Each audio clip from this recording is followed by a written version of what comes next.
क्या आपने कभी सोचा है कि एक छोटी सी अग्नि ने पूरे इतिहास को कैसे बदल दिया? एक राजा था जो स्वयं को भगवान मानता था। एक बच्चा था जो केवल भगवान विष्णु को ही सच्चा ईश्वर मानता था। और फिर एक ऐसी रात आई जब अग्नि ने तय किया कि सच्चाई किसके साथ है। आइए सुनते हैं उस दिव्य कथा को। प्राचीन समय की बात है। हिरण्यपुर नामक नगर में असुरों का राजा हिरण्यकश्यप शासन करता था। वह अत्यंत शक्तिशाली और निर्दयी था। कठोर तपस्या के बाद उसने ब्रह्मा जी से अद्भुत वरदान प्राप्त किया। उस वरदान के प्रभाव से वह स्वयं को अजेय समझने लगा।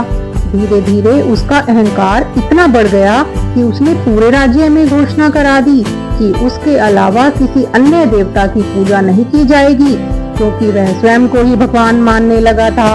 लेकिन उसके अपने ही महल में उसका पुत्र प्रहलाद भगवान विष्णु का सच्चा भक्त था। वह हर परिस्थिति में केवल विष्णु जी का ही नाम जपता था और अपने पिता के आदेश को नहीं मानता था। जब हिरण्यकश्यप अपने पुत्र को समझाने में असफल रहा तो उसने उसे दंड देने का निश्चय किया।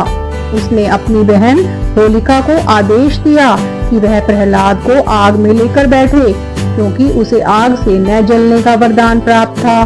होलिका प्रहलाद को लेकर अग्नि में बैठ गई।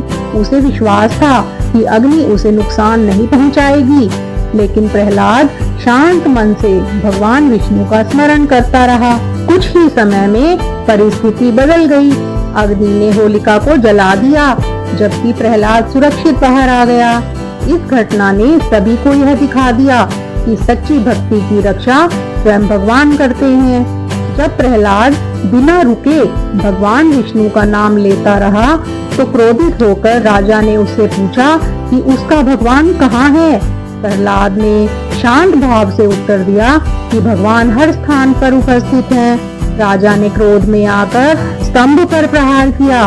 उसी क्षण स्तंभ फट गया और भगवान विष्णु ने नरसिंह अवतार में प्रकट होकर सभी को आश्चर्यचकित कर दिया। भगवान नरसिंह ने संध्या समय राजमहल के द्वार पर हिरण्यकश्यप का अंत किया। इस प्रकार भगवान ने अपने भक्त की रक्षा की और अत्याचार का अंत कर दिया। इस घटना के बाद लोगों ने इस दिन को बुराई पर अच्छाई की विजय के रूप में मनाना शुरू कर दिया।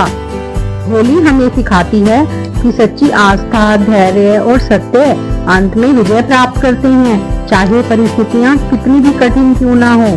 जय श्री हरि।